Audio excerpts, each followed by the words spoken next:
This is your announcer, Shannon Saint Mainframe, welcoming you to our IP Livecast. The Undertaker has endorsed Donald Trump for a president. Sure, everyone is entitled to their opinion. But if this ends with Secretary of Transportation All Elite Scooby-Doo, we're all gonna be screwed. Our IP Livecast starts now.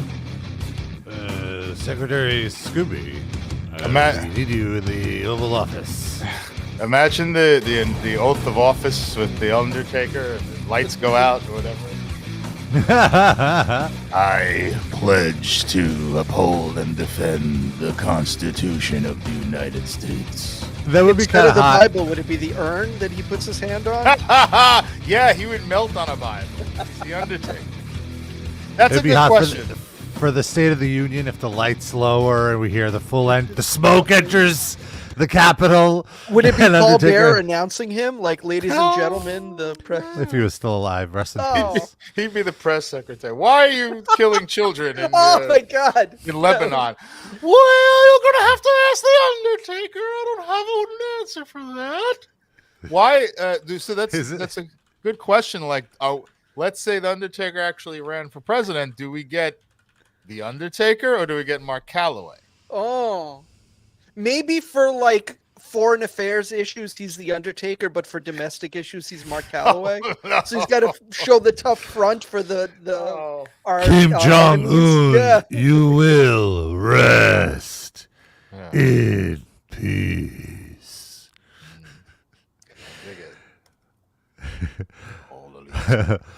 Liberal commie scum, rest in peace. That statement could come from either one of them, including Mark Calloway. It's been an interesting week for presidential endorsements from former World Wrestling Entertainment world champions. Oh, is that right? Who else? Dave Bautista of Marvel fame as well. All right. Put out a video. We'll talk about it. I want to quickly remind people, just in case you're new or whatever, where this all elite Scooby-Doo thing Well, comes first remind from. them what show this is and who the fuck we are. Yes. We are the all elite RIP no. Livecast. Okay. And this is Rob here with Sid and Darren. We're here every Saturday morning. We're your 11 a.m. Eastern drive. Drive time, 8 a.m. Eastern on the West Coast. That would be Pacific on the West Coast, not Eastern. Oh, whoops. That's what I meant. That's what 8 a.m. Pacific on the West Coast as you drive up the Pacific Coast Highway to the smooth tones of my voice. Yeah, Wolfman, Jiminy, Glick, I think is what. Very nice. I would love also recommend don't listen to us while you're on the Pacific Coast Highway because there are no guardrails at many points. Oh my God! Yeah. And we may make you laugh so hard that you drive off a cliff. Stay in the speed limit. That's all. That's some of those And things. Going over 20 miles an hour would scare the fuck out of me. Yeah. The scare, I think I could handle the Pacific Coast Highway just because I remember when I went to visit the U.S. Virgin Islands, we actually went to this other island other than the main island with our rented Jeep. Basically, everyone has a Jeep there. And this other island was so steep. And there would be these crazy sharp turns up a hill on a two-way road. So there could be someone coming at you from an angle that they don't see you. And you have to kind of because you're going uphill, you have to kind of slam on the, gas to climb, but then also slam on the brakes so you don't go too far. But listen, so if I could do that, I could do the Pacific Coast Highway. You got to do what you got to do to get to the AEW show that you're on vacation for. You know what I mean? Funny enough, on that vacation, there was an AEW pay-per-view, and that's what I did that night, was just watch the AEW pay-per-view.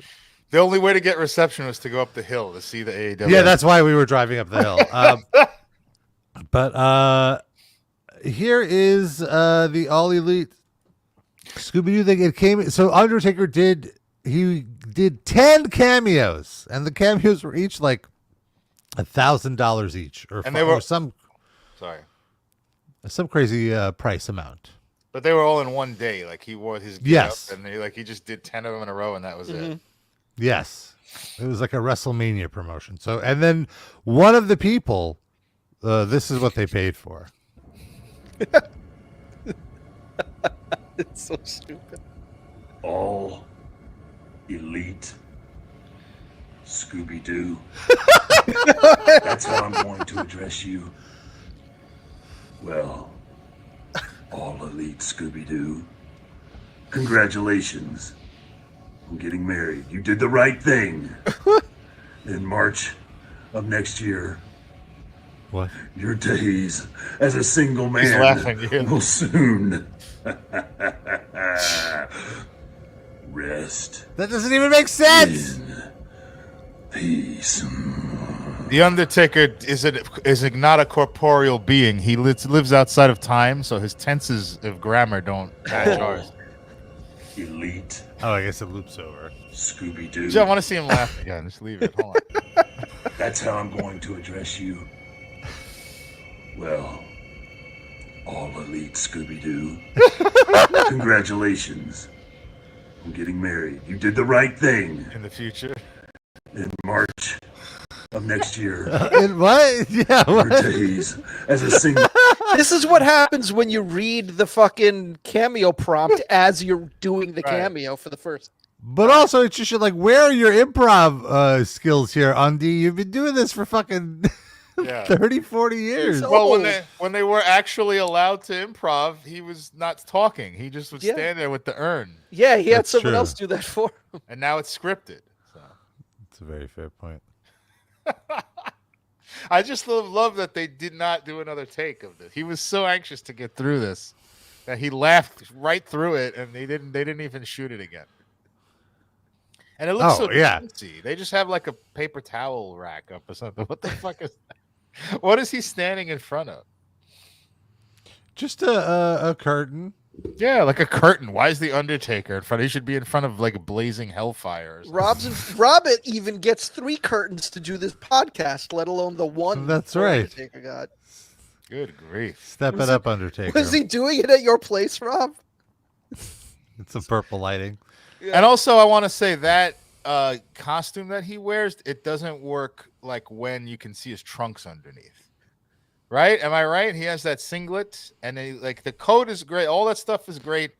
I see. It looks like he's wearing like a schmata to do ironing. That's a great point. If he's not actually wrestling, why not just wear like a black T-shirt or like a black V-neck even? Or button this fucking trench coat, like something. But was this shot like right before he wrestled? No. Oh, then can't be. I couldn't. This is post-retirement. Oh, really? I thought this was like in advance of his final match or something. No. No. Wow. This is way after retirement. What was his last year? What was 2018, 17?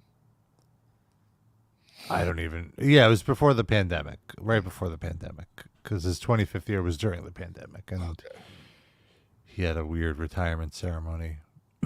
But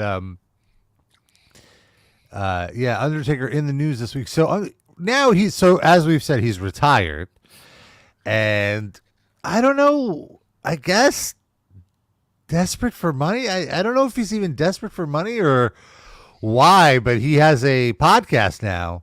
He's got a certain lifestyle there, Paul Rob. Yeah, exactly. Yeah.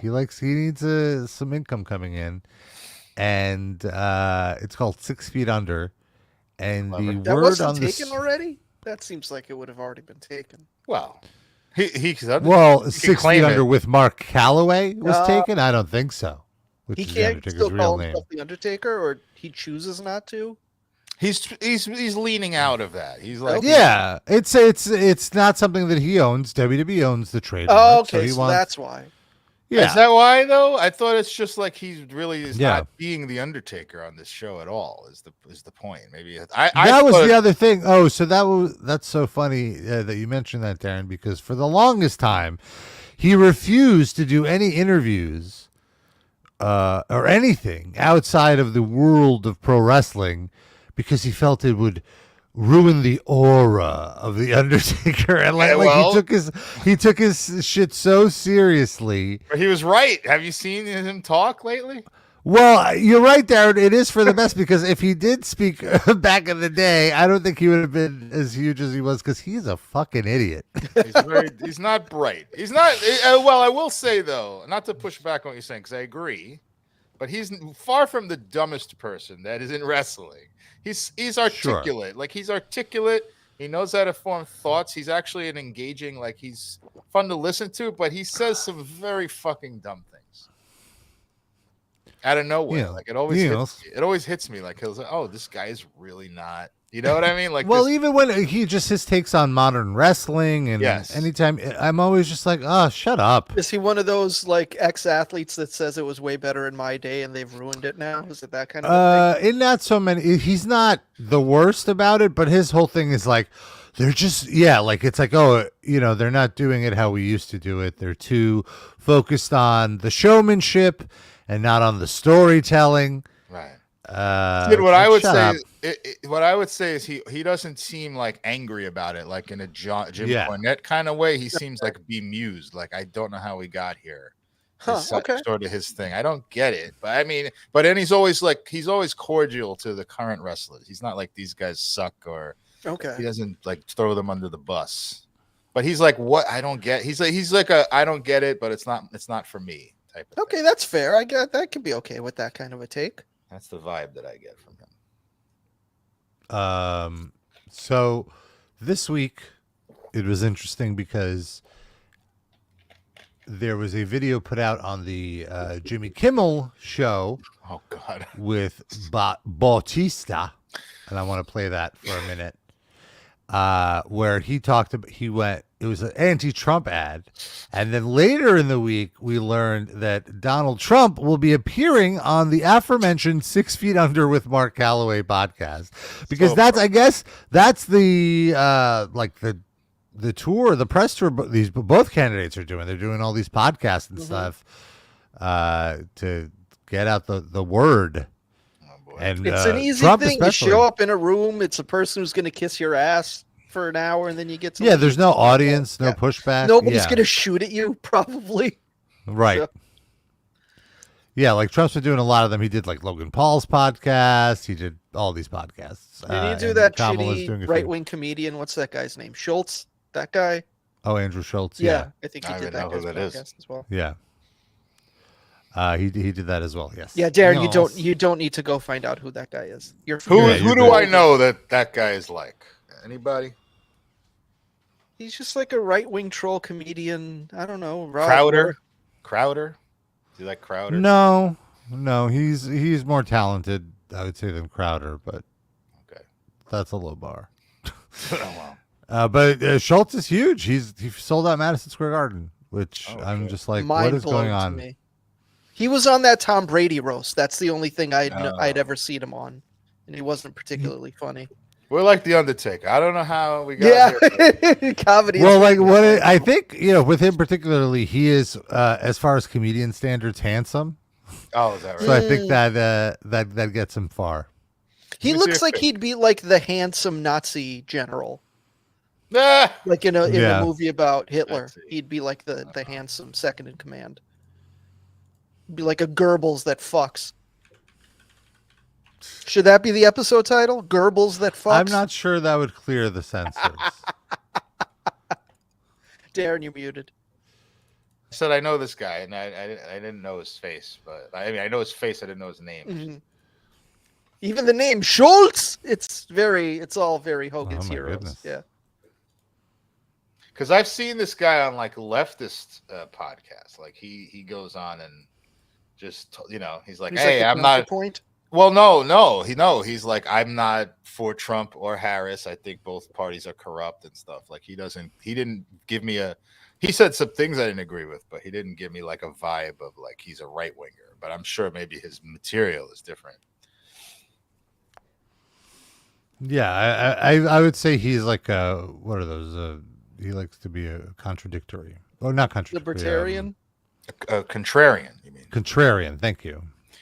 Yeah, he's more contrarian than like extreme right. But he does get, He does have a few troubling views on his audience, though, is on mostly certain issues.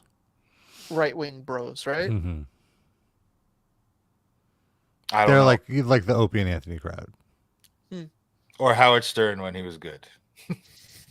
Yeah, so it's like it's hard to say. It's like edgelord stuff, kind of. So that stuff immediately gets painted as like right wing, but it's like, is it? I'm sorry. It could go either way. I can get behind edgelord stuff if it's funny, but edgelordism in general, I can't stand. I mean, look at the show. Am I right, folks? I don't think we were ever edgelords. We were like sort of enlightened stupidity. I feel like we were enlightened stupidity. There's some edginess. Well, what does edgy mean to you in that sense? I don't think we were edgy, like just being provocative for provocative like just that. I don't provocation. I don't consider that I think edgy is when you take like bad positions because you want to provoke people. I don't think we did that. I think we would just say dirty words and like inappropriate stuff all the time. But I think our like foundations were good behind that. Don't you think that, or am I going crazy here?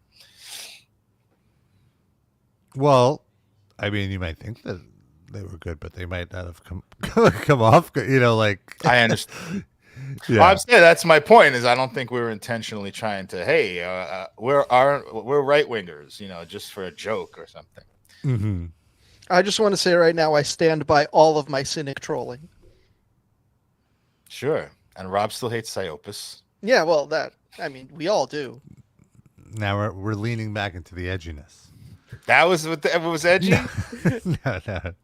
Is it? Oh, Andrew Schultz goes around saying he hates Psyopus. Yeah, exactly. I'd be such a loyal fan if that was the case. Yeah, the caterpillar mustache face. Yeah. So back to the political stuff. I love that it's like taking us 17 minutes to talk about the thing in the intro. But it's fine. That's how we're edgy now. Yeah. We tell you we're going to talk about something and we don't. Are we going to get a copyright strike for this? It'll be fine. Fellas, we got to talk. A lot of men seem to think that Donald Trump is some kind of tough guy. He's not. Does Bautista do it for you, Rob? He wears more makeup than Dolly. Not really. Back in the day, I was kind of into him when he was like all muscled up, but now he's too thin for sure. Can I give you my not gay opinion of his physical appearance? Do you also have a gay opinion of his physical appearance? Exactly. Let's hear both. I'm qualifying what I'm saying by saying I'm not attracted to men, but he, knowing what he looked like before, there's such a marked like drop off. Like he looks like an old man who used to work out now, which he is, but it doesn't look good. I feel like maybe if I saw that guy and he was fit, I never had seen him before, I'd say, this guy's in really, really good shape. But like, it's such a decline. Well, he's sort of pear-shaped. Is it that he's an old man who used to work out, or he's an old man who works out currently but just doesn't do steroids anymore and used to? Exactly. That's a good you're just not he looks in shape, just not. Yeah, he was just so much more plump. Yeah. He was like arguably You preferred Rob. You preferred him when he was plump. Well, cushion for the pushing. But it wasn't cushion. It was probably hard as a rock. Well, I can't imagine how not as tough as. Well, yeah, it could be. Do roids give you roids? I don't know what the deal is there. Barred entry. Rob, do hemorrhoids block entry, or do you just break right through? I have I haven't experienced liar. That's a thing to speak on it. That's what that Doors song was about. Bring on through to the other side. By hemorrhoids. I prefer the right. He's wearing. Oh, Puff! That's the alternate universe puffy shirt from Seinfeld. Yeah, for the Seinfeld shirt. He's got a black puffy shirt. Hello, this version of Bautista on the left. Yeah, see.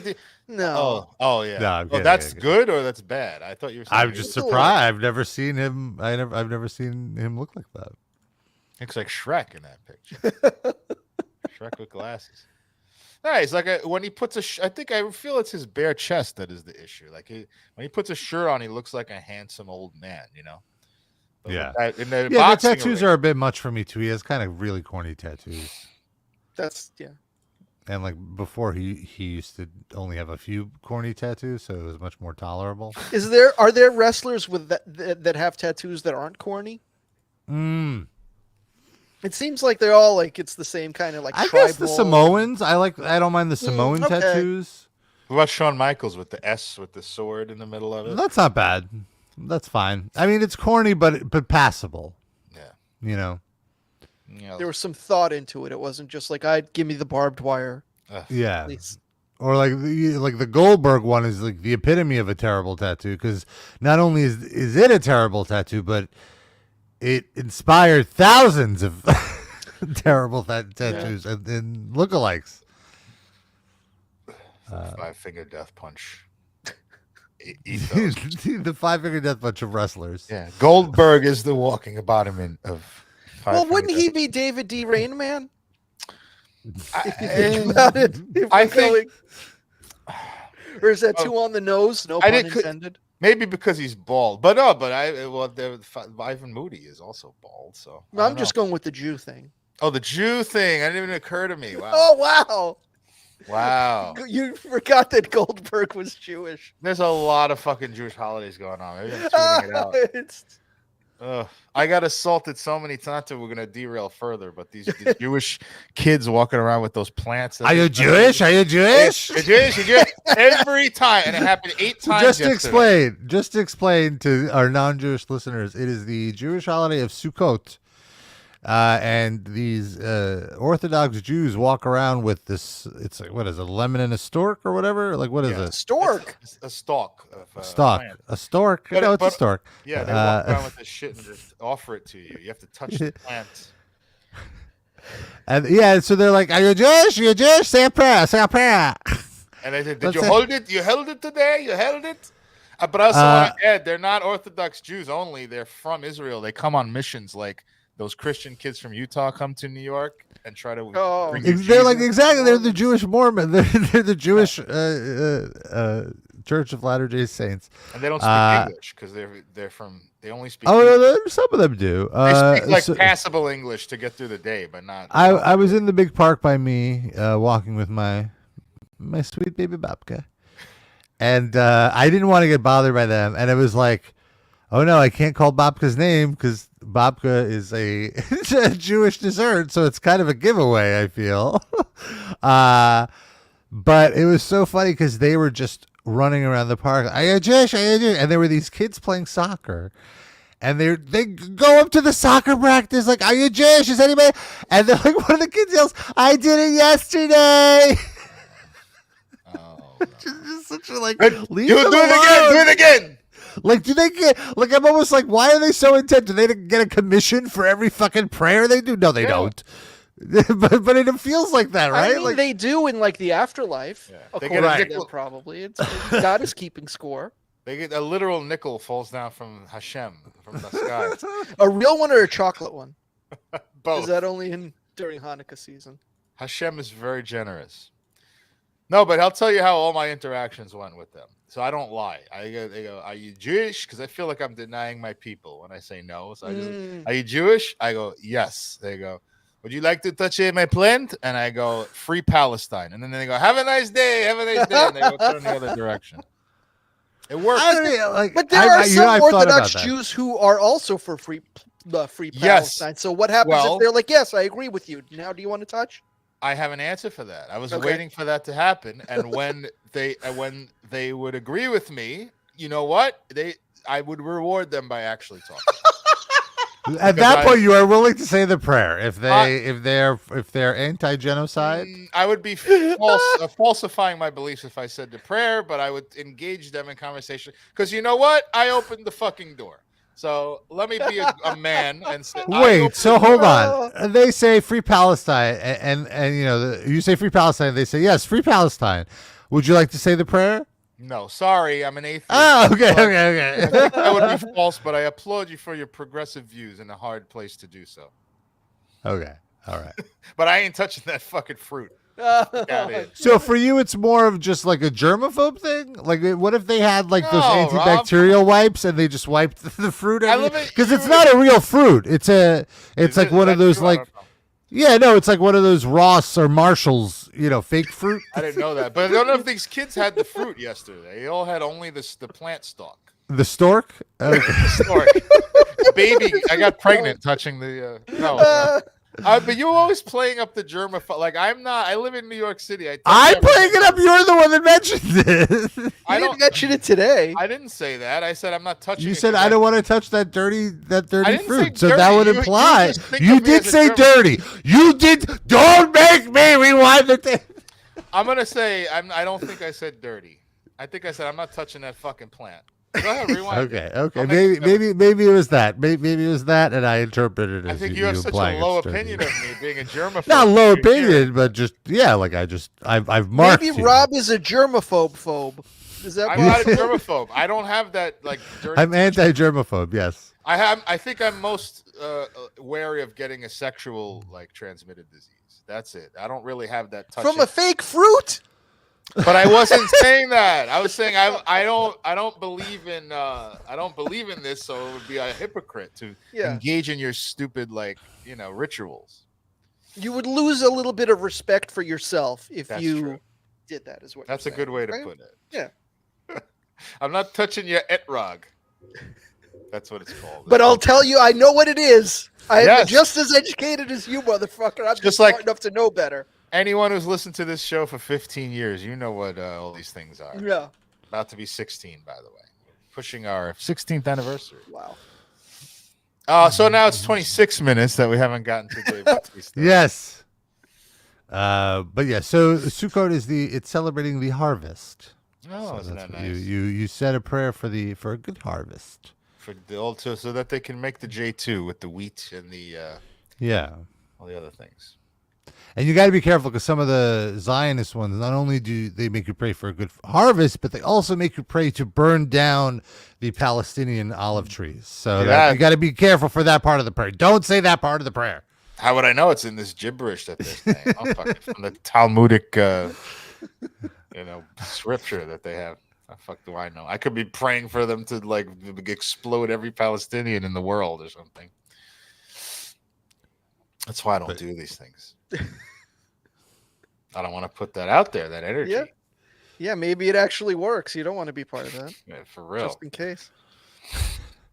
All right, let's watch this video. Oh my God. How could that be any stupider than what we just did? Well, a lot of men seem to think that Donald Trump is some kind of tough guy. He isn't. He's not. I mean, look at him. He wears more makeup than Dolly Parton. He whines like a baby. The guy's afraid of birds.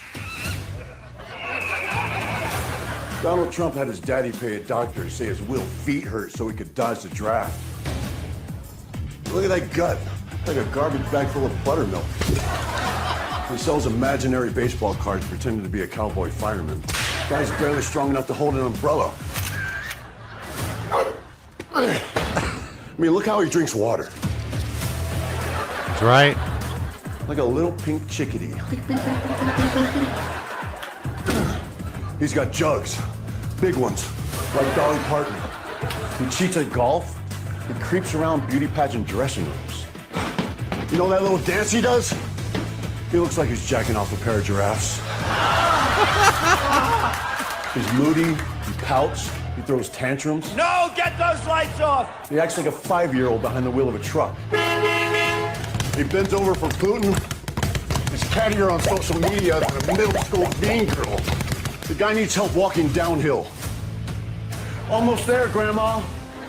So this November, let's stop kidding ourselves. Donald Trump is afraid of rain, of dogs, of windmills, Merle Street, and being laughed at. Meryl Streep is like a 6-year-old reference. You cut. Isn't it past your jail time?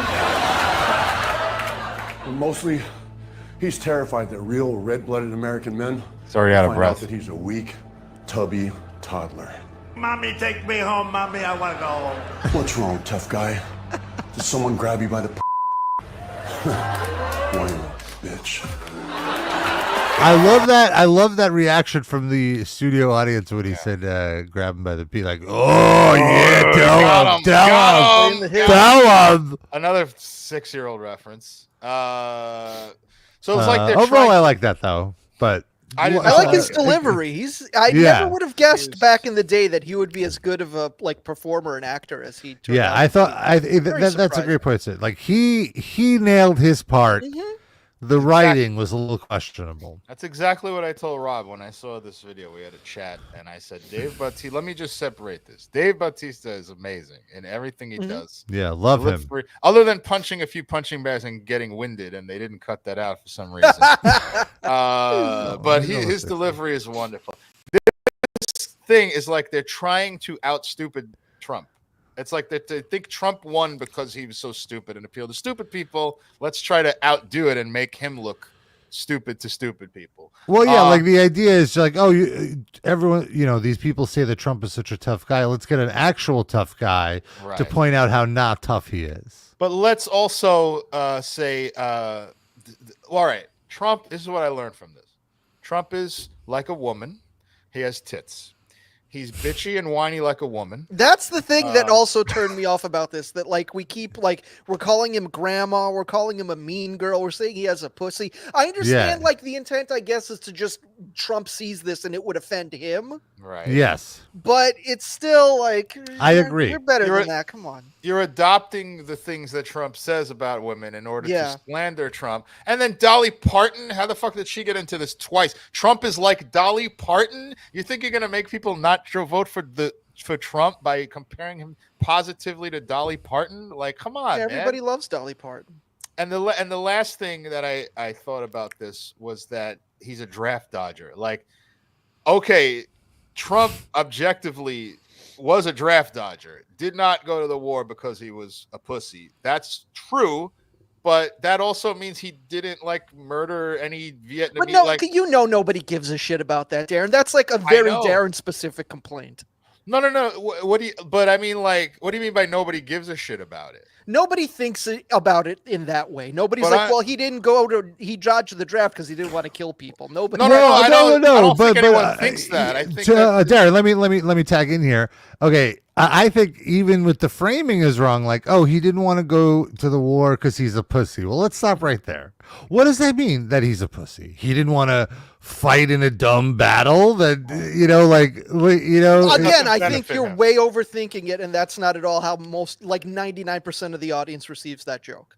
No, but I don't. No, I know how they receive the joke. I think you're misinterpreting what I'm saying. I'm saying what Dave Bautista is saying in the video is correct. Mm-hmm. Trump didn't want to go to war to save his own ass. Yeah. That is a fact. And I think that part of it is correct. I'm saying, why are we glorifying? To me, if everyone set out of the war, that would have been a good thing. So, the fact that joke lands with anybody, it just shows militarism. People. But the point of the whole video is hey, guys who think Trump is tough. And that's already so. That subset of people 100% already glamorizes militarism, so they're trying to speak to them in their language. I would agree with that. But I'm also criticizing this outside the context of the people that this is aimed at. I'm saying of course you can make any kind of amount of echo chamber videos that agree with all the shit that all these people in his dumb audience fucking think, that will cackle at because Trump got touched by the pussy or whatever. But at some point, what are we really saying in this video? It's women suck, but vote for a woman. Kamala Harris is nothing like Trump. She's not like a woman at all. Okay, yes, she has tits, but other than that, that's not her fault. She was just born that way. But other than that, she's amazing. She's tough. She won't, that's to bring up that he dodged the draft is saying the draft was good. But to the people they're talking, I just, that's how you have to view this whole thing. They're talking to people who think war is good and that you have to support the troops and be a patriot. And they're saying this guy that you like is completely against that. Well, I'm sorry. That's all. I have a fundamental disagreement that they are only speaking to specifically the Jimmy Kimmel audience. Well, I think this is intended as a like campaign video, a de facto campaign video, and like the people in the audience will love it and eat it right up because they're so funny. Like they think this is so Well, funny. I'm not talking about the Jimmy Kimmel audience. That's not who I'm saying this is for. Oh, who's it for? Well, obviously it's on the Jimmy Kimmel show, so it's for the Jimmy Kimmel audience. But the premise of the video is that they're talking to Trump voters. They're talking to people who like Trump because he's so tough, and trying to explain to them that the things you consider tough, he doesn't actually do. Well, that's another problem I have with this. So why are we talking to Republicans? Like, why are we valuing Republicans over? Well, that's a great question, but that vote? seems to be where all of this is going. So Why are we into this? Video falls in the same lane as, like, you know, going after Dick Cheney's endorsement and all that kind of stuff. Like, why are we glorifying that? Like, fuck them. So if they think that Donald Trump would have been a better person if he enlisted, like, okay, that's why are we talking to a person like that? Like, fuck them. Well, because that's like a massive chunk of the country. Well, be better. You attract more people that are on the other side of the country that don't vote because you're too far right wing. Have we ever considered chasing them down? But also, the Harris campaign didn't write this sketch. I agree, but they're right Not in that line they'd be with against it. I'm sure they'd be fine with it. They probably think it's free promotion, you know? Yeah, and they constantly they constantly say all the same stuff. Like Kamala Harris is walking around how tough she is, and Trump isn't tough enough. Like, she didn't say it in the term that, you know, that this video did, like he has tits or something, and he has a vagina. But she's essentially saying the same thing, isn't she? Like, you know, he's not going to nuke Iran. I will nuke Iran. Well, is she saying that? She said no, all options are off the table, which is like Washington code for. And what did he say? He says exactly the same thing. They're just falling all over each other. No, I'm tougher than her. No, I'm tougher than him. It's a race to the right. So, speaking of race to the right, here's Andrew a video that Undertaker and Kane recorded with presidential candidate Donald Trump. All right, everyone. November 5th, election mania. Choice is yours. Election You can go with mania. President Trump, Kane, and the Undertaker, or you can take Kamala Harris, Dave Bautista, and Tim Walz. Choose wisely. The nation depends on it. And that should be an easy choice. All right, everyone. He's another guy that's winded. Trump. You ever notice that? Look at that! Look at this scowl. Yeah. He's doing bitch face over here. Is he trying to be tough with the tough boys? He's trying to do a WWE promo Yeah. face. You know? That's an easy choice. Or maybe this is like the 80th take because Undertaker kept fucking up his lines and Trump. Well, look at it. It's edited. It's edited between every sentence. It's one take. Look, I'm not even exaggerating. Look, pay attention. Election mania. Choice Edit. is yours. You can go with Edit. Oh wow! Edit. Yeah. Oh my god! Edit. Edit. Edit. That's so fucking weird. Choose wisely. I feel like I'm watching that fucking stop motion Tool sober video when I It's see seriously. It seems to happen whenever there's new text. So is it because of the text or is it really? They're deleting the Space silent in between? space in between every sentence. He's for the illiterate. TikTok generation. He's illiterate. He can't say words. He had to be coached on phonetics.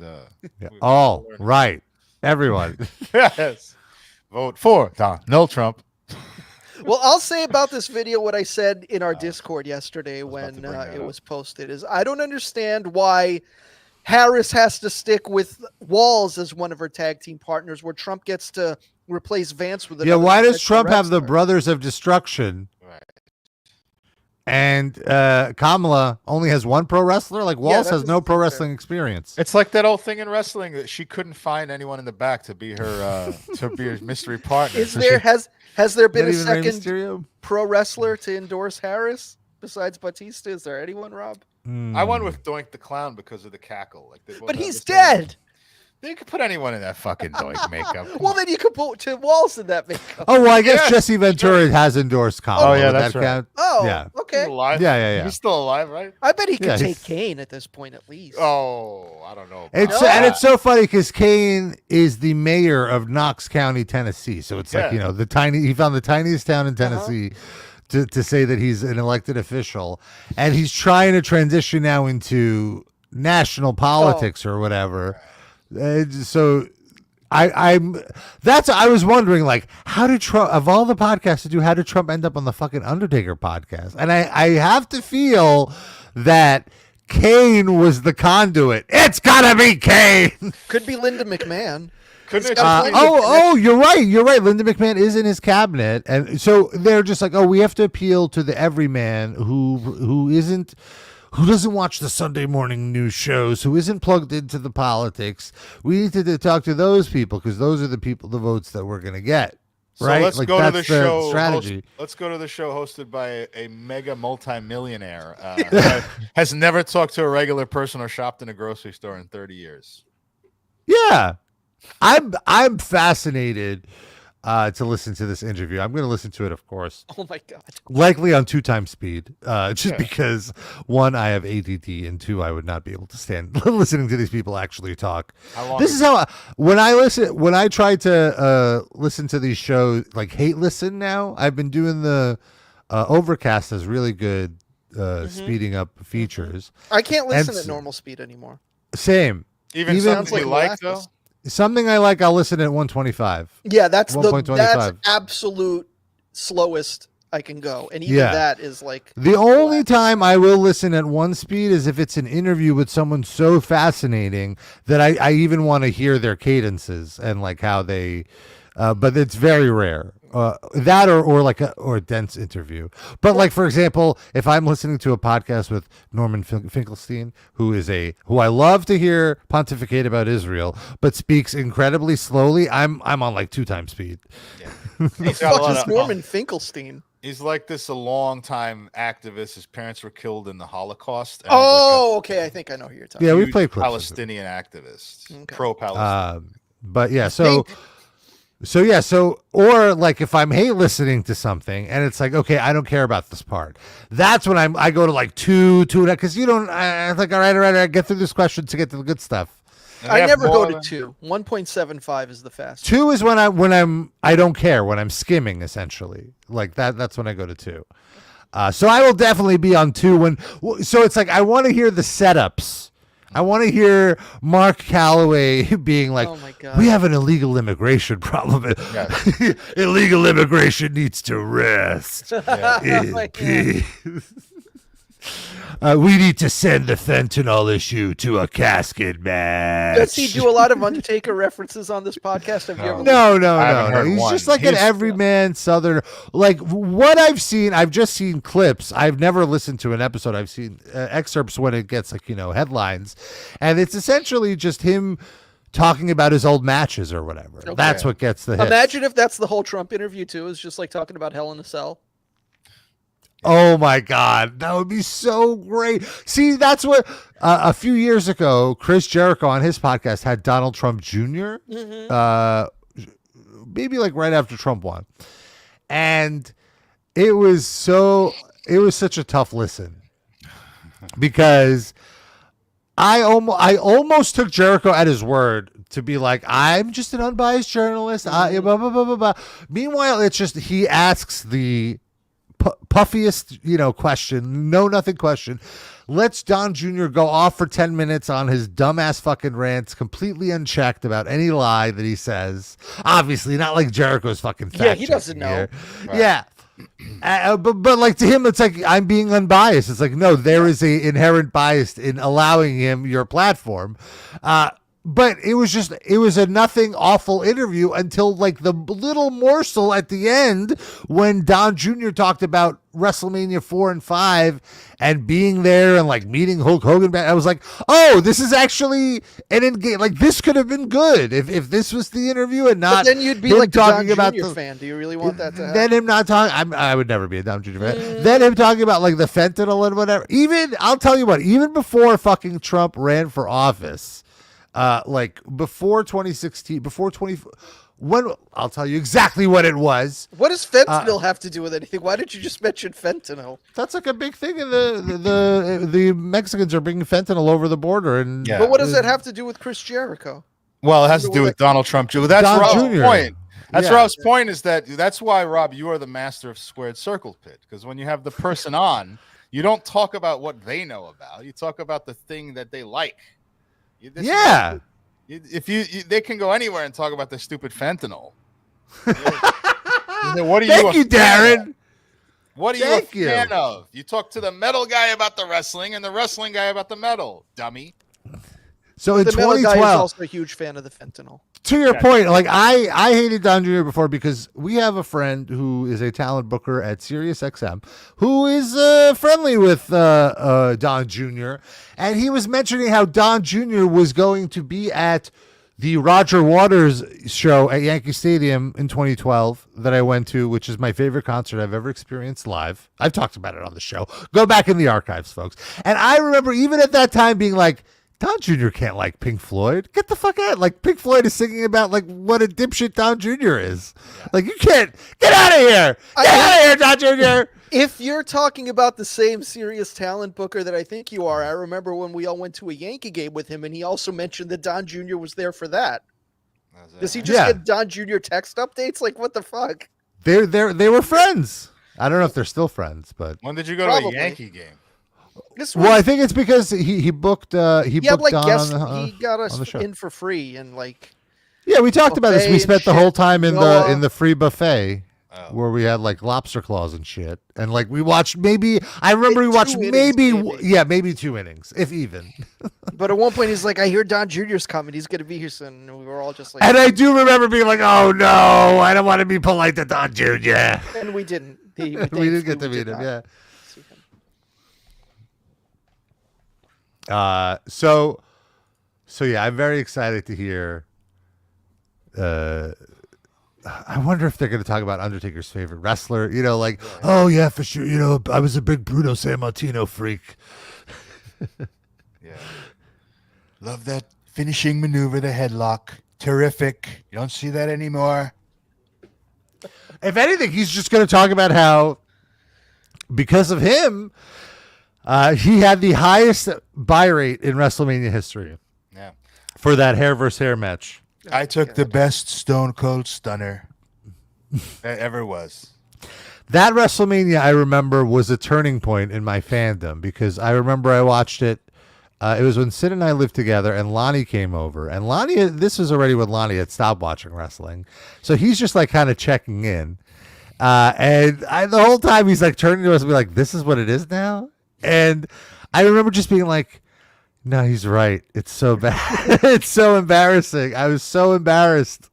What else was on that card? I don't even remember. That was the 3-way with Orton and Cena and right? Is that? Oh, I'm mixing that up. Orton, Cena. So it's WrestleMania 23 in Detroit. Here's the card. John Cena versus Shawn Michaels was the main event, which was boring. I do not remember that at all. What year? Melina. This is 2007. Okay, the next year was Triple H. A 3-way with Triple H, Orton, and Cena is what I was thinking of. This was also bad. Yeah. There was a match with the ECW originals, Rob Van Dam, Tommy Dreamer, Sabu, and the Sandman against the New Breed. Elijah Burke, Marcus Corvon, Matt Stryker, and Kevin Thorne. That was the ECW, fake ECW that WWE was doing. Coincidentally, The Undertaker defeated Bautista on the show. Holy shit. Chris Benoit defeated MVP. Great Khali defeated Kane. Ooh. Wow.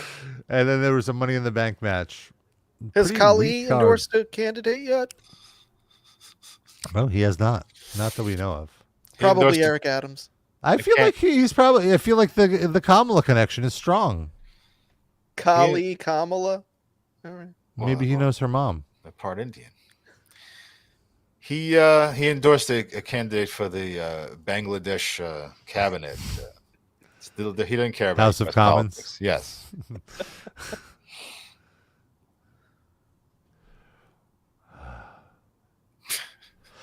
I'm actually excited to vote, though. I will say, early voting's coming up.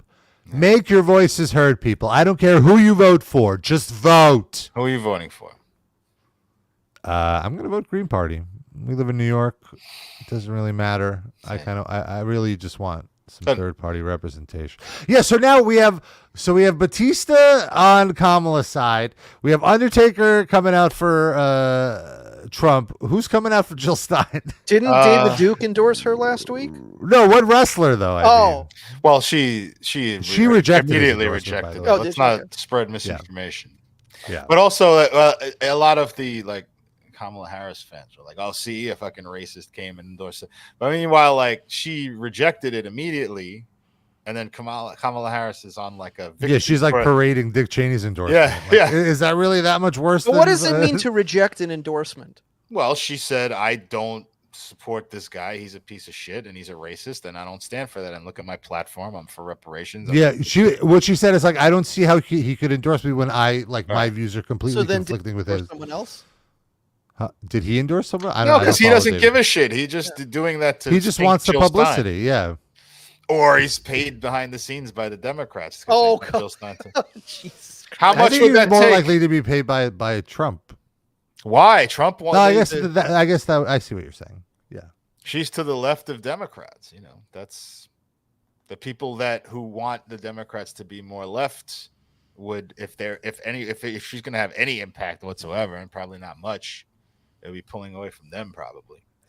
I saw that the Greens said some imperialistic things about China this week. About the Uyghurs? Pissing off less leftists.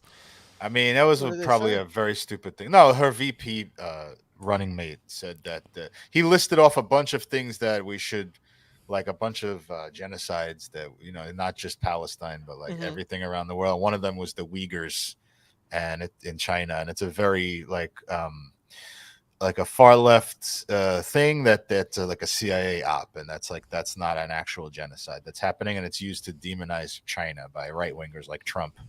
So don't say that. Wow, okay. I'm just giving you the background. All right. I don't really know that much about it. That's just what the story is. Mm-hmm. That's way beyond my pay grade. Nothing the left loves doing more than eating its own.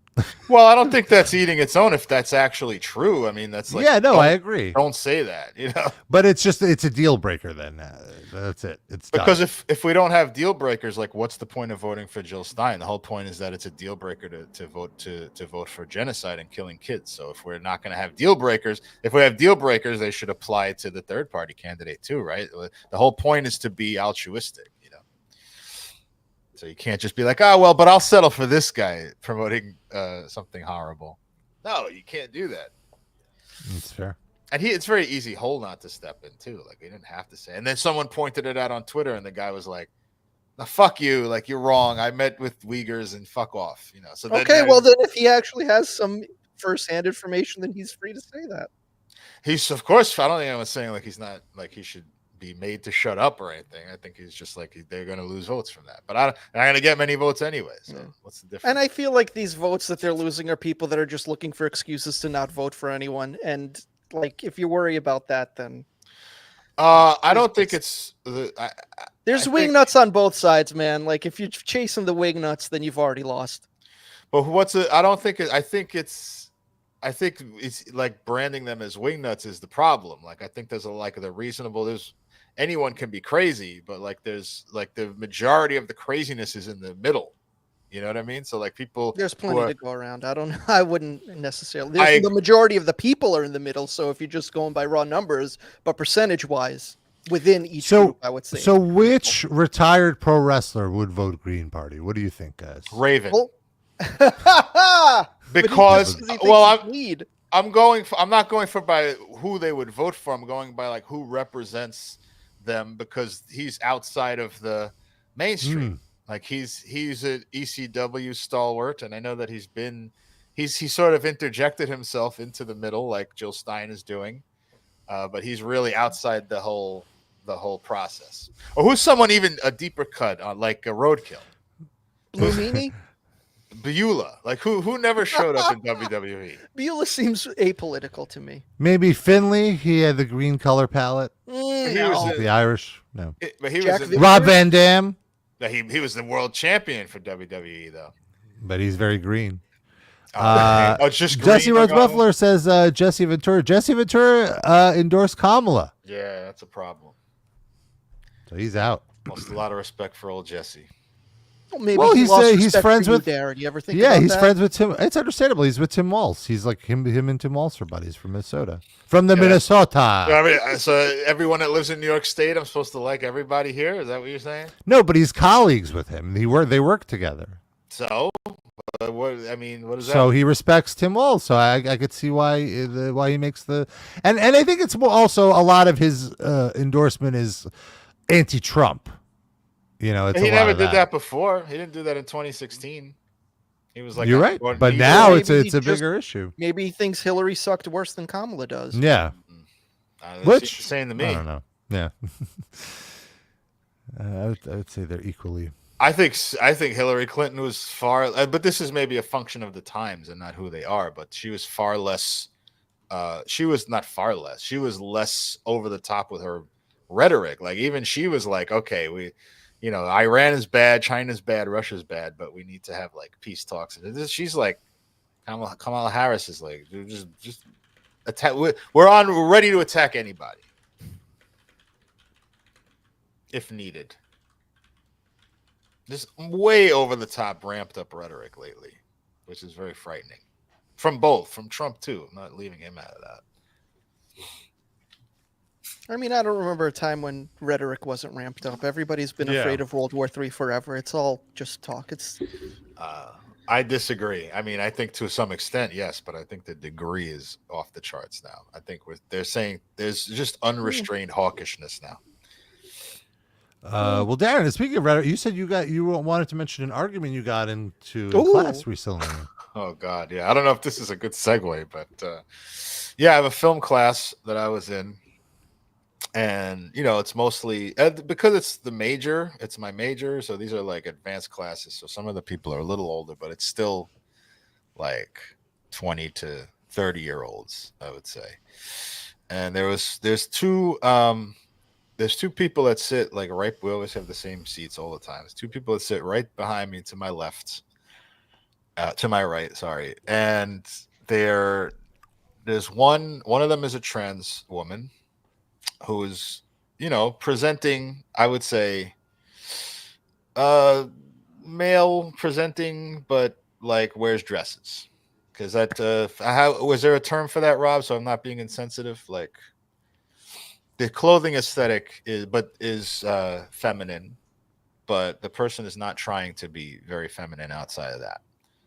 I mean, it could just be non-binary. They could but she very clearly said that her pronouns are she in the class, so she's not non-binary. So then she isn't male presenting. If she's saying her pronouns are she, male present means that then she would be female presenting. Well, okay. Maybe that's why I asked you, because I'm using the wrong word. I'll get into the story. You can tell me what you think. And then apparently she is best friends with this other woman. So just like what you would say, I think would be more. I don't want to say she looks like a man with a dress on. That's like sure. You could say you could use terms like butch. Butch, okay. But not, but is that really a term that straight white dudes should be using in general? I don't know if we're permitted to use that, Rob. You might be. I don't know if I'd be comfortable. I think it's like it's. Yeah, I don't. You know what? I'll plead the fifth here. We have an actual trans person in the chat commenting, so maybe. Okay, that's good. What is the answer? Was there an answer given? As a trans person, it's a whole nuanced thing. You aren't wrong for being unsure. I'm trying, just so you know, and everyone else that's trans in the audience or has trans family, I'm trying to be as correct as possible and not be offensive, but I do not always keep up with the latest terminology. So if anyone who wants to provide a correction, please do. It's good to ask questions. Thank you. That's very kind of you. So, it's like this class is very discourse oriented. So the professor likes us to engage with each other and all that stuff. So the cisgender friend of this person, who's very, very attractive, but also dresses androgynously and has close cropped hair and stuff like that, and wears very loose fitting clothes. And you're sure they're cisgender? Yes, because this has come up in class. Okay. Like share your experiences and all that stuff. She's like a supermodel. Okay. and she says something in class. I thought it was very like insightful about the movie that we're talking about. And I said, so I turned to her, and she's behind me to my right, and I go, "That's a good point you just made." And I start to build yes and her. And the other person, the trans person, gets up and goes, her pronoun is she. And I turn around and I'm like, but I said you. I didn't like brand her with any pronoun. I used the second person pronoun. So is that like something that's now? So I said to her, I said, no, I said you. And she goes, her pronoun is she. Like she started raising her voice to me. And I was like, I didn't know what to say. And I look at the professor. The professor's looking at me like this. Just as one of those. You're on your own, pal. Like he didn't want to get involved in it. And I started wondering, like, did I actually say anything wrong? Like, is you not a thing we're allowed to say now? I had no idea. And is it possible that the trans person just dislikes you from something else and was just looking at a reason to go off on you? I am so lovable in class. Like, I can't imagine. I can't imagine. I think it feels like the person, and I understand trans people being under a lot of pressure, and I don't like deny them that and stuff, but it really, because of other little things that she has said in the class, it feels like she's looking for a reason to pull a soapbox out and find the big dumb fucking cis hetero guy to yell at, which I am not at all. I can understand somebody. Let her. She needs a punching bag. There. So how did this resolve? Where did this go? Did it resolve? I said the last thing I said, and then she stopped. She gave up. And then I was freaking out about it all. And I saw the two of them get up and the class ended and congregated and left together. I'm like, this whole week, they're going to just talk about what a piece of shit I am. And then, like, this whole class is, and this was in September, like late September or early October. I'm like, I'm going to have to go through 4 months of this class, like, with these two people that hate my fucking guts. And I just, because of nothing, like, I did nothing wrong. Like, fuck you, you know. So then, like the next fuck week, she, Darren. Fuck she. Oh fuck! I did it again. Son of a bitch. No, so I went to class the next time, and the cis woman happened to be. This is so confusing. Like I'm feeling myself gonna fuck up. She shows up before the other person, and we're talking outside the class, and I just approached her. I said, "Did I say something inappropriate to you last week? Like I feel like I want to make sure I did not, and if I did, I want to apologize to you." And she goes, "What? Oh, I know what you're talking about." Like she didn't even click there, and she says, "She just does that. Like it's nothing. She just does that." So then that's how I got the impression that she just does that all the time. Okay. So because her own friend said that, like she's looking basically for arguments. And she's like, "Don't feel bad. In fact, I love your contributions in class. She said, we have to post on this blog about whatever thing we're discussing. Like that's like the homework." She's like, "I always read your things and they're so fascinating." Like she gave me like a whole, I was like, "Oh, okay. Well, thank you. I feel like a little bit placated now." But yeah, that's what did it for me. She was just like, and let me just say, and Snowberry Salad in the chat, like if I'm being out of pocket with saying this, please call me out. I don't know if this is even something I should be saying. I don't mean it in any kind of shitty way, but if you're a trans person, you might be on hormone therapy, right? And hormone therapy could make people extra emotional sometimes, right? So maybe they were just being a little hormonal. I didn't think about that. Good point. People have their moments. That's all. So, well, I would like to pat myself on the back by saying I think I handled all these interactions and telling the story correctly. Yeah. And also, I've mentioned this on the show before, but I'm a son of a LGBT parent, so I think I was raised correctly. But also, you know, being a cis person. What is your problem with the QIA plus community, Darren? You're canceled. Stop. Don't even start. Okay, it's Snowberry Salad confirming what I said. She says I was to see you next Tuesday for a solid 7 months there. Oh, so yeah, especially if Darren, if you say that she presents fairly male, then maybe it's like very early in the hormone therapy process. Or maybe gotta regulate that shit for a while. So Maybe just not transitioning at all and just likes to be the way they are. And then there's plenty of assholes. And then gets annoyed by, people who are uncultured applying the wrong labels because of the maleness that still exists. Were you wearing like a baseball jersey that day? If you're just presenting extra manly. I was wearing this hat, but I just feel like I look like a big extra cis hat. Yeah, look at this cis hat. At least it wasn't a Yankee hat. Yeah, that's true. Well, most people don't give a shit about that.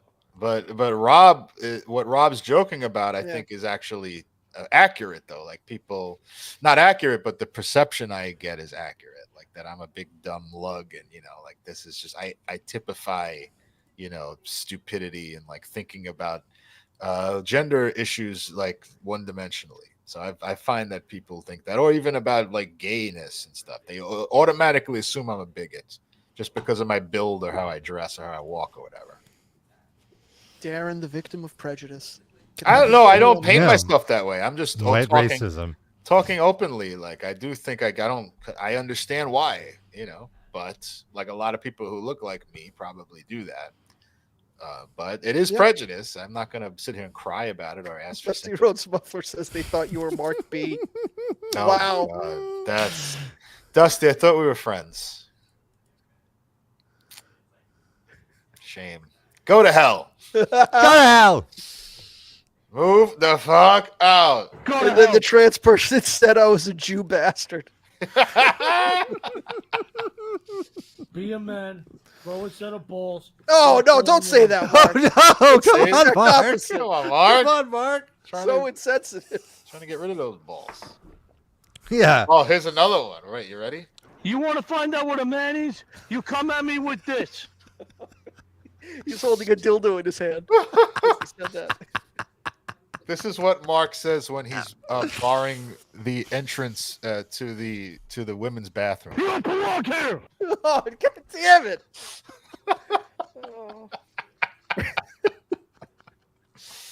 This is what he'll say if any trans person tries to fuck with him. Me and my wife are very well trained in Momando. More man, you get it? Not less man. More man, though. Don't you forget it. New York is full of Christians, Jews, and Muslims, and all that kind of stuff, but not trans people.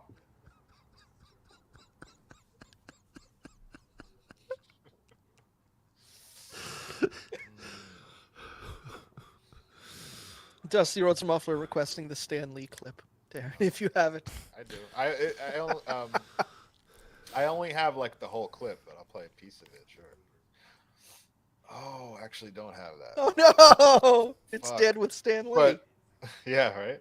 I have it. I'd have to upload it to this program. But Hashtag RIP a legend. That's from the Stan Lee thing. Hashtag thank you, Stan Lee. Hashtag we love you, Stan Lee. Hashtag RIP a legend. Longer cut. He's so sad. He's so sad. Yeah. I know. Well, when we went through that, I mean, the context was Stan Lee just died, and his brother, who had also passed, his brother had passed like 5 years before that, and his younger brother, and he was very distraught. They loved Stan Lee together. That was like the one thing that they shared, and it made him cry. It was very sad. Never saw Mark B cry before. I got it. Yeah, I definitely have that whole thing on my hard drive. But it's do you think Mark B cried when there was the Boar's Head recall? I love listeria. I don't know why I can't eat listeria. Never gave me a problem. If you can't handle listeria, get the fuck out. And let's be honest here, get a life. Knock this shit off. Has he had any hot baseball takes with the Mets and Yankees making deep playoff runs? He makes a video every day now. Oh my god! Every day, but they're mostly boring. That's the thing. Like I keep playing them to see, and there's nothing show worthy really. Yeah, like the only thing newsworthy about them is it's always the absolute worst opinion. Like I can only speak in wrestling terms. Whenever he talks about it, I'm honestly sometimes stunned because I can't even imagine someone would have that. Like, really? Like, that's what you have the problem with? Is usually my response to what he's saying. Like, a recent example. He said Rhea Ripley sucks, right? Like, yeah, like one of the most popular, genuinely popular characters on the show that I'm a fan. I just remember there was, I forget what the show was, but it was a universally lauded event, a WWE show, and he now has or he guests on somebody else's wrestling podcast. Not yours? And the guy, not mine. And the guy was interviewing him, and the guy was himself stunned at how he was shitting on it. Like, really? Even this thing? And he's like, all of it, awful. They need to get their writing together. Yeah. He called Paul Heyman a Jew bastard. That's how bad he was. No, Rob hasn't been able to pull that coup of Mark B yet to get him. Yeah, get him on Tales from the His schedule is just so busy with this other show. It's true. No, but for Sid, like Rhea Ripley is like, I don't know how I have not known a wrestler that is more universally loved. Like even the biggest ones. And what's his gripe with her? She's just not a good wrestler. She's just a big brute, and she just doesn't do anything. She has no stage presence, and like she has the most stage presence I've ever seen. She's incredible, and she's beautiful, and there's nothing bad about her whatsoever. I mean, she wears this ugly makeup to make her like a heel. Well, not anymore, really. Well, she still has the makeup, but like she's more sympathetic. She has like the goth look. Yeah, she's like goth China. But if you see her out of makeup, she's like even better. Like you see her in the makeup, it's like theatrical. But without makeup, if you look up photos of when she was a little younger, she was like a blonde Barbie too. It's crazy. Yeah, she had a blonde Barbie gimmick when she started, and she just I feel like she looks better with the blonde Barbie, but I understand. Of course, she the heel does wonders for her, so I'm not knocking her for that, but just aesthetically, she looks like she's in an all-girl AFI cover band. That's what I see. That's accurate. She's big. She's a big fan of Mitch Lucker of Suicide Silence. Oh no! How old was she when he died? Was she even alive yet? Young. Get out of here. Yeah.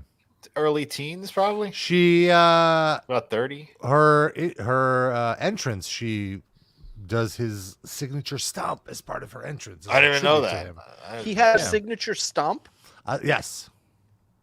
How do you make a stomp your own? Seems like pretty one-dimensional. He stomped on that gas pedal on that motorcycle. Oh, come on! And then the divider stomped on him. Sid, please, come on.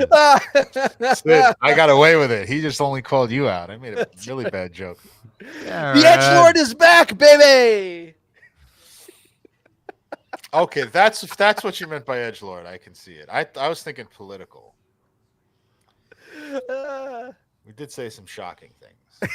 But again, like I just want to get a reaction out of my friends, like I just did. It's delightful. I also don't encourage. I think driving at fast speeds on a motorcycle should be with no helmet on. Yeah, it should be discouraged to our audience. I think we did a service. Mm-hmm. The she's a fan of falling in reverse. Oh, that's not good. Probably either aesthetically because the band sucks, or the person that's in the band. Mm. Or maybe she's like, because I would say I'm a Megadeth fan. I can't say that. That doesn't mean I endorse what he does. But are you big enough of a Megadeth fan that it would be mentioned in your Wikipedia page?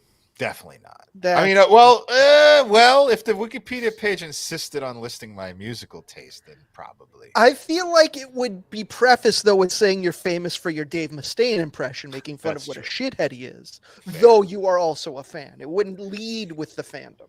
Right. That's a good point. Robert. I'm trying to find this video of Mark. I can't seem to find it.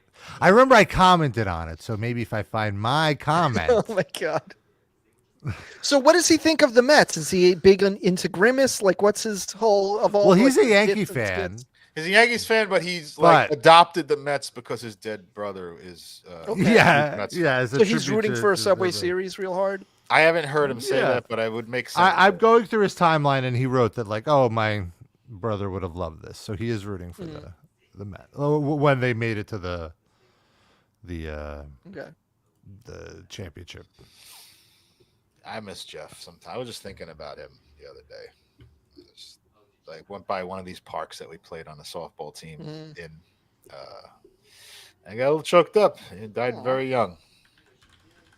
How old was he? Was he even past 30? Like barely, right? 29. I think was he 33? It was 2011. Oh, 2011. So then, no, he wasn't. 29. Yeah. Shit. 29. It's crazy. Good guy, but didn't take care of himself. Sad. Yeah. A lot of physical ailments. Sorry, guys, for being a bummer. It's okay. We're doing so well with Dave Bautista making fun of his stupid video. The Underdog Elite Scooby-Doo. We got to laugh about a dead person in Mitch Lucker. Now we get to actually be sad about a dead person. So you get both the balance. Not right. Yeah, I can't find it. Maybe if I was in on maybe for next week we'll find the Mark B. What is the video you're looking for? I can try to take a stab at it. When he went on, remember I linked you guys to it in the chat. I don't think it played for me. Okay. It was like him doing a pay-per-view review with his friend. But oh well. Maybe you're blocked from accessing it now, Rob. Sad. Oh. Darren, you muted. Was it a preview of the pay-per-view? Because I just found that. Okay, yeah, send it. Let's try it. Oh, do not share the video though. This content is not available right now. He might. Oh, so it was a YouTube video. YouTube. I went on Facebook to find it. I don't remember you sending us a YouTube link of Mark.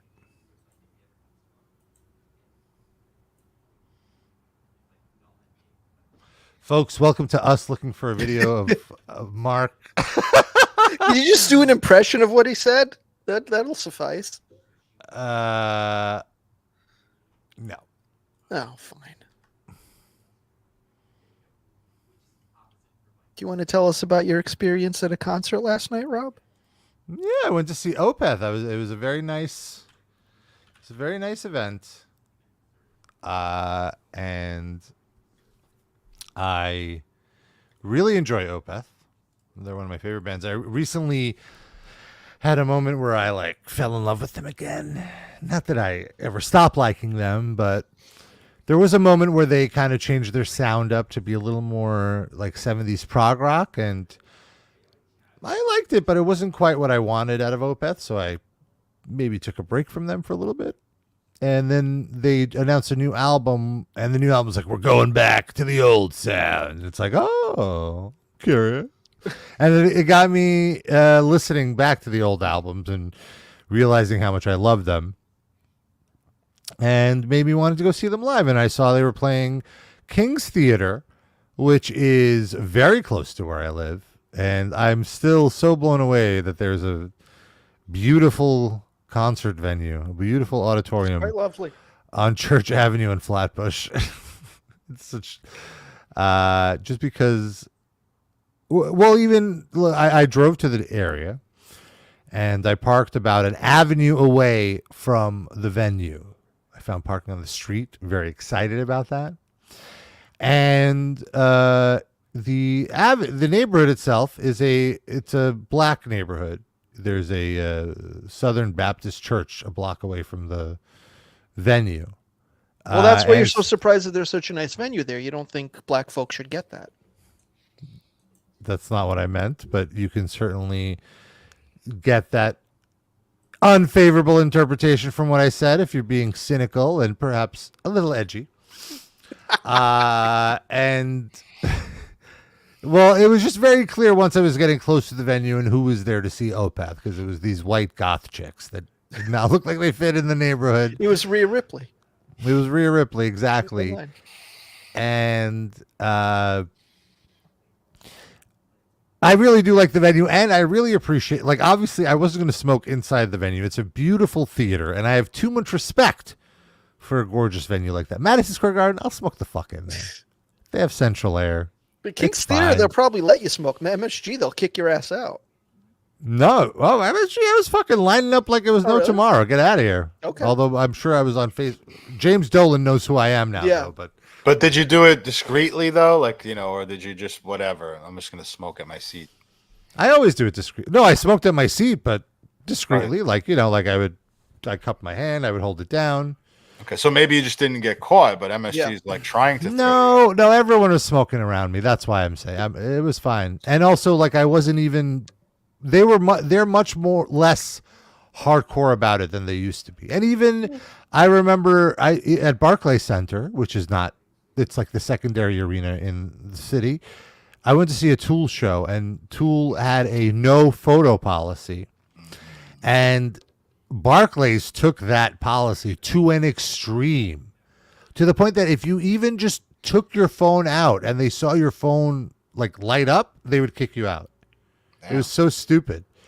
It was way more than the band asked for, but I'm saying this only because I was smoking a joint and a fucking security guard stormed into my aisle. I'm like, oh shit. Oh well, I guess that wasn't worth it. But then they just like shoved me to the side as I'm smoking, like, you phone out, and like they didn't give a shit about me smoking. They did, cool. So that was nice. But so what I appreciate about this venue is they have a smoking section. That was nice that somebody got thrown out of the venue for using their phone. No, it was nice that the venues don't care that I smoke. That part not so nice. But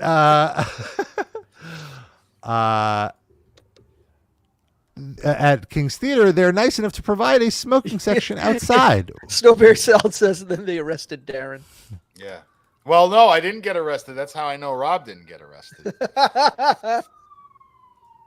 I have no psychic connection to the person on the phone, so that wouldn't fair. affect me. Just Rob. So I was in the smoking section, and a guy comes up to me and says he's been watching my interviews for a very long time. Oh. And very excited to see Opeth. And he had a Mets shirt on, so that was exciting. Nice. I went, let's go Mets. And he said, Metal Misha, nice to meet you. I had that happen once. Okay. That's awesome. The drunken Mexican guy on the train. Sinister Sasha, I started doing, and I didn't have the wig on or anything. One time of all the years we were doing that happened. It's still pretty cool. But the show was good, Robert? It was a great show. I enjoyed it. I really like Opeth. They played all the songs I wanted to hear. And my back held up. So it was nice. I remember I saw Opeth once because we were on Gigantor, and I went there to see Megadeth. And I remember them having the best in-between song banter that you would never think it, because it's like not even his first language or anything, but it was like a stand-up show. Wow. No, he's hilarious, Michael Ackerfeld. Incredible. He kept making jokes about how it's a union venue, so they couldn't really dilly-dally in between songs because they get charged too much.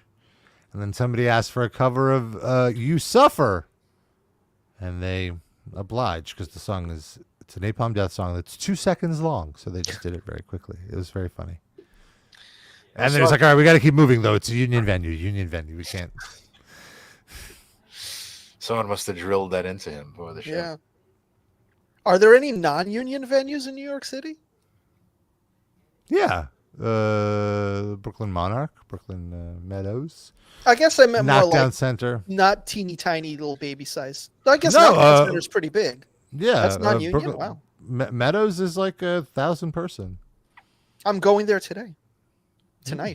Good sound there. Who are you seeing? Cave In and Coalesce. Oh, nice. Should be fun. And some band called No Man that I've never heard of. So Where I is probably will not get there in time for them. It's like Bushwick-ish. Williamsburg, Bushwick, right, Rob? I've never been there before. It's like 3 blocks from my old apartment. We might be like the 3 blocks from each other because I'm going to be working in Bushwick today. Oh wow, there you go. What time are you going to be there? I guess not that late. 4:15 to like 7. So I'll be driving, looking for parking as you're leaving. Okay, well, maybe you'll hit me with your car. Parking is very easy in that area. Oh, okay, good. Yeah, just parking on Grand Street would be your easiest bet. Okay. There you have Walk it. the 3 blocks. We've fully covered where 2/3 of us are going to be in this later today. I'll tell you exactly where we're going to be on my couch. I'm not going out tonight. After you don't want to see going Caven? out last night. No, join me sorry. and Lonnie? I've seen them. They played they did an acoustic set at Metal Injection Fest, but that was enough. Nobody wants acoustic Caven. I know. How much of their non-metal stuff do they play these days? Well, on the acoustic set, they played a lot of it, but I think they go back. That's the only album of theirs I like. That's a shame. I do like their metal stuff. Definitely one of those shows that when it got announced, I was like, yeah, I'd go to this. And then now I'm like, why the fuck did I buy tickets for this? I don't want to go to this You shit. say that about every show you go to. But some more than others. This is definitely on the high end of like regret. Oh boy, you can just not go. Yeah. Also, it's nice weather. At least it's not. If it was like it's an snowy or indoor whatever. show. What does the weather have to do with it? Well, yeah, you have to get there. If it's like a rainstorm, you don't want to drive through a rainstorm. Yeah, I guess so. It's sunk money, Sid. Go. You don't have to go. You're just paying. But then I leave Lonnie high and dry. I don't want to be a flat lever. You could hang out with Lonnie. I guess you'd see him tomorrow anyway. Yeah. Much closer to your home. Yeah. But yeah, I'll go to a show. Why not? Gets me out of the house. Maybe there'll be an actual cave-in, and then you can see people. You'd be happy. You see people buried under rubble. And as long as I'm not one of them, geez, happened before I get there. That's fine. And then the show would be canceled, so I get to go see people under rubble and then go right back home. That would be win-win. Do I get a refund for my ticket since the show doesn't happen? Yeah, probably. Right? They'd have to do that. That's win-win-win. Free entertainment. We just identified my dream scenario for tonight. Let's see if it happens. The infrastructure in that neighborhood isn't the best, so it's always possible. There could be a sinkhole. We don't know. What would be the worst show to go to if the name of the band happened? Oh. Megadeth, I guess. Yeah. A million people die. What else? Cannibal Corpse? Not really. That's gross, but if it's a corpse, then it's not really harming you. It's already dead. Rob, anything? I'm thinking. I guess Napalm Death is bad. Oh, yeah. That's a good one. Celtic Frost, it'd be very chilly. Oh. Yeah, that's true. Any non-metal bands? That makes it a lot tougher. That definitely Panic at the Disco. I wouldn't want an anxiety that's attack. Panic. That's a good one. Not so bad. U2. Submarine just comes and blows everybody. Oh my god. Well, B-52s. Death Grips. It's a good one. That's not a metal. Alabama Thunder Pussy. Oh, that sounds good. Yeah. What? Pussy Riot. Take me to that show. Only riot gear you need is a dental dam. Yeah, fuck yeah. Let's go. Bring it on. Oh, that's a great question, though. We will put that out to the audience, and we'll see Yeah. what the good answers are next week. Question of the week. Noted. All right, let's talk about our Spotify picks. Yeah. Each week. Whoa. What, you're the only one who can shout? Each week we pick a song. We throw it on our playlist. It's the RIPL Livecast Music Break. And you can check it out on Spotify. It's free. 2 full days of music. Back to back for 48 hours. And my pick is the band that opened for Opeth. Tribulation. They're a wonderful Swedish band. Very goth. Very demure.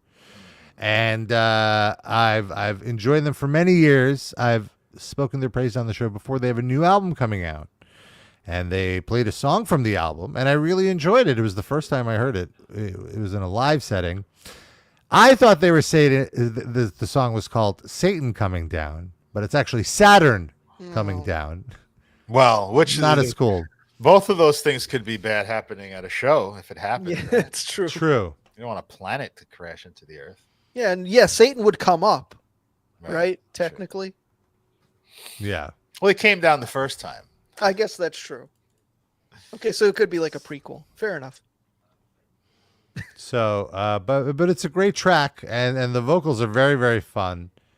So you could check that out. That's my pick. What about you guys? Durinsky. I picked a cover of a very, very bad song by a great artist who made it into a good song. Bobby Womack, covering the Neil Diamond classic "Sweet Caroline." "Sweet Caroline" is a very white-centered pub anthem, like in places like the Northeast, like Boston. It's very cheesy, very corny, like a lot of Neil Diamond songs are, but in all those other songs it works. I feel like he has a couple of bangers. You love "Coming to America." I do not love. They made us sing that in my elementary school graduation. Coming to America? Yeah, we're coming to America. Oh, one of the junior. I don't know, one of those. Yeah, I had everywhere around the world, Darren. Everywhere around the world, they're coming to America. I have all this embedded in my brain, the entire lyrics of this fucking song. But I think it coincided with the opening of Ellis Island as a museum. Oh, wow. So they picked that song because it's all about immigrants coming, But anyway, that's not a good song. But he has a couple of okay songs. But the point being, that song, on top of being not one of his better songs, is also completely saturated. Like, it's like at every sports venue, I hear it all the time. And Boston, the Red Sox use it as their 8th inning sing-along. So it's a million times more saturated there. But this is a great cover of that song. And I'm all about covers and mashups and stuff. And I like when the artist takes the song and just completely transforms it into something else. And this is one of the best transformations, because Bobby Womack, of course, is one of the best soul singers of all time, and this is just his. It just sounds like a Bobby Womack song somehow. Somehow it becomes good. And my pick, Jesse Malin was the lead singer of the New York City punk rock band D-Generation, and had a pretty respected singer-songwriter solo career after that. And then a couple years ago, he had a spinal stroke. Did you know you could have that? Did you know that was a thing? No. Crazy. And he can't walk. So they put out a tribute album to him to raise money for medical expenses and all stuff like that. And it's got covers of a bunch of his songs. It's like him duetting with artists like Billy Joe Armstrong is on the track, Bruce Springsteen, all sorts of people. And I picked a cover of a D-Generation song that's him and Rancid doing the song No Way Out, which is one of the best songs on D-Generation's best album. And hopefully one day Jesse Malin will be able to walk again. The name of the tribute album is Silver Patron Saints. And someone should give him a stroke while he's in the chair, Why not? He probably still feels weenus. Yeah. So if we can go a few minutes long, if you guys aren't in a rush. Uh-oh.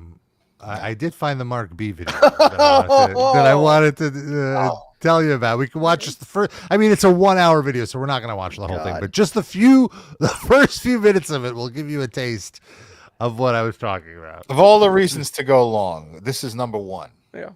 Yeah. So here it is. You can look it up by yourself. It's The Bear of Texas is the YouTube channel. Mark Browerman and ladies and gentlemen, we're sharing the video. Oh, hold on. What are you doing? You shared his name though too. Well, this is a public YouTube video. Okay. He's publicly. Right. I think this is fair game. This is fair game. He put it out special is that Mark and I are really at a conflict because Mark hated the show while I actually. I want to be clear. This is a SummerSlam 2024 review. The show, even I said, I'm not even huge on WWE. It was a good show. It was good for what they're doing. It's good. This was as good of a show as they've done years and years and years. Yeah. I don't. I have no idea what show you were watching, bro. Bruh. I really don't. Because this was the biggest disaster since probably SummerSlam 93 and 95. And that's saying a lot because those two shows, if you're old enough like I am to remember them, were god-awful. The problem with those two shows is at least SummerSlam 93 gave us Shawn again against Mr. Perfect, which was a fantastic matchup, even though the ending was terrible. Could We you had just that pause for a amazing quick ladder second? match At Rob, at, as an Summer- internet professional, how do you feel about one of them doing portrait mode and one of them doing landscape? This is killing me. Like, because it's well, the bear is on his computer clearly, and he has a webcam, and our then friend Mark Mark is on his phone. is on his phone, But he could and he turn the can't phone even be sideways. exactly. He can't even bother to turn his phone. And he's also not in the middle of the shot. Like half of his face is out of the shot. So confused. I don't understand. It's like one is this eye. intentional? Is this a choice? Like, does he want that poster so prominent that he like moved himself off to the side and he thinks this is the perfect shot, and that somehow the different shapes of their images is like an interesting like contrast? I mean, maybe he'll explain himself. There's just enough room to fit Subway Surfers and the Family Guy Funny Moments clip in the frame. SummerSlam 95 between Shawn and Razor. This card was supposed to be stacked. Not one watchable, not one enjoyable match. They completely destroyed themselves on this one. They really did. So I don't know what you saw. What I saw was pure trash. Well, everybody knows that you and I are not the same kind of wrestling fan, but like that really matters. Now, I actually did not watch it live because obviously I was at work, and I didn't watch it until actually Sunday. Okay. At first, the original plan was for us to go today, but then I thought maybe we should wait till the SmackDown Fallout as well, but maybe that takes a little bit too long. But No, as bad as no. I didn't want to wait that long either. And Saturday. Honestly, I'm sure you'll explain to us why you didn't like the show, but of course. But for me, Of course, let me just go out of frame here there's for one 30 match seconds. that I did not like the result, and I think you know which one. But I will say, I think it was a solid show, but obviously it wasn't perfect. Not like Mr. Perfect in 1994. It was unwatchable. Let me put it to you this way. 3/4 of the way through the show, I was so angry, I threw on the Met game. And being the fact this is what you and I do this is what you and I do outside of He was about to say what you and I do for a living, but he realized, wait a minute. We have two viewers. Speaking of Mr. Perfect, at what point does Mark spit out a chicken tender and smack it in the air? Does that come soon? He does nowhere near the coordination to do that. Come on now. It's a pretty big This is what we chicken do tender, though. to have fun and to get our brand out there. If one of the two of us is throwing on a baseball game during a live pay-per-view, you know it was trash. That's how bad this show was. Or maybe that's how good the Mets are, And huh? by You the ever way, think of By that? the way, the Mets lost. Oh, So God damn it. there's no match that impressed you. Fuck you, Mark. None. Not one Zero. moment. Not one moment from the show impressed you. The only thing that impressed me is when Bailey. I don't know how she did it with that injured shoulder and all the injuries that she's been going through right now. Somehow not injured. powerbombed Nia Jax. It was a bigger We'll have woman. another nickname for her, but because we're live and because we're nice, I will not say the nickname for her. But I'll put it to you this way. What is it? You got my I interest. have no idea how the Is hell that on the Bailey did that. Patreon? Well, she's I tough. don't have a clue. Never underestimate Bailey's toughness. That's why she's the best. I mean, He never called her a underestimate shiksa. the That's women's his name. wrestlers' toughness. Hey, female wrestlers are Never. tough too. Look at the list. Well, you can look at the list of all the look. You have the late great, in one of my opinion, one of the greatest ever, Moolah. You can't forget about how the legendary Moolah was unbelievable. Name one. Like, okay, this is where I lost my shit. Because it's just like, what are you even talking about? Name one good, watchable, fabulous Moolah match. There aren't any. They're awful matches. Yeah. The only reason she's the late great is because she was a tyrant, keeping everyone out. Ah! This is where I lost. Yeah, it's also because she was up Vince McMahon's ass and like loved her. But Rob, she knew how to tell a story. It's not like today. He should go on Undertaker's podcast. I don't get it. That's it's not for me. Has he endorsed a candidate yet?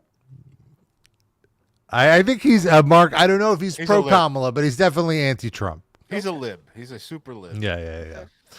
Why don't you put your face in the frame and turn it horizontal like a normal person? That's the first line on this Undertaker podcast. Why do you keep talking about Jew bastards? Wait, are you Jewish? Get off my podcast right now. By the way, did you guys see my? I did. I take credit for that. I put you onto Nitzareb. Yeah. I'm half responsible for that shirt. Yeah, you're totally responsible. You got me into that. I think. All right, folks, we're going to get out of here. Before we do, I want to talk about our Patreon, patreon.com/RIPLivecast. If you like what you hear, we provide free entertainment for you. My taint is not involved. Sorry. That's sacred. No, we're so entertaining, you feel it in your taint. I never thought of that. Entertaining. Great marketing gimmick. I stole it from Drag Race. Is that a thing? I didn't know that. Sorry, I'm behind on the Drag They Race. like to put cunt and taint into any word they can.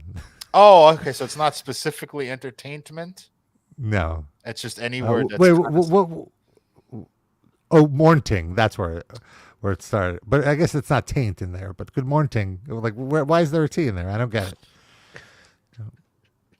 Anyway, entertaining. If you find us entertaining, drop something in the tip bowl. You can throw us as little as $1, and we'd appreciate it a month. And if you give us $5 a month, you can get access to our bonus episodes. 2 bonus episodes every month. And we just did a unbelievable episode. Like, you literally cannot believe what the hell we talked about. Because a lot of the stuff we talk about on these bonus episodes is stuff that would get us kicked off of YouTube. So since we don't have to upload these to YouTube and we don't have the standards of YouTube and no standards, we get to show other video content and skirt around a few copyright laws. Rob did a JOI video during this one. And this one we analyzed 2 different men who refer to themselves as the human Ken doll and went to extreme plastic surgery. I think one claimed that other people dubbed him that and he went along. That's true. That's true. And the other one was trying to make it a thing. The Roddy doll. And both of them very well. No, one of them wasn't. One of them was fine. One of them was extra creepy. And then lots. So you learn a lot in these episodes. I'll say that much. And you laugh a lot. There's a lot of laughs. Which one was fine? I don't. They were both. Well, fine. The one that I don't mean eventually transitioned into a woman. But as a spoiler alert, jeez. When he was a man, it was presenting as a man. He was very creepy, though. Yes, it took it too far. Absolutely. But she found his calling eventually. Yeah. Yeah. As a woman. So check that out. And also, there was a very weird romance that we discussed between a middle-aged man and a very old man. Very old. So you'll learn a lot. That's the featured bonus episode. Also, every week, Sitz puts out a column recommending what TV shows to watch. We have a roundtable discussion on the Mr. McMahon Netflix documentary up there. We have another bonus episode where I talk about other weird sex stuff like male chastity. And we talk about caged jock. Nice guy. You say it like you're guy. Man introducing a new Cage Jock. That's a guy's name, by the way. If you're not initiated, that's his alias. It's not his real name. But it's not a. I'm saying it's not a thing. Like that sounds like almost like a sex fetish. Cage Jock. So I wanted to make sure. It could be. I mean, it is. But yes, that is a person. Cage Jock. And we did a listen along to the Macho Man album, Be a Man. Lots of fun stuff in the Patreon. Patreon.com/RPLivecast. $10 a month gets you a shout out at the end of the show, which is right now. Let's do the shouts, folks. How are we doing them? I don't know. I got nothing. Each one of these people, you're Bautista saying how these people are like Trump. No, I'll just do them as Vince McMahon. Okay. Bring it out, Eric and Benjamin, to take on Dan R. from Chasseur, Massachusetts. Lando Dags. God, it's hurting my throat. LaCroix.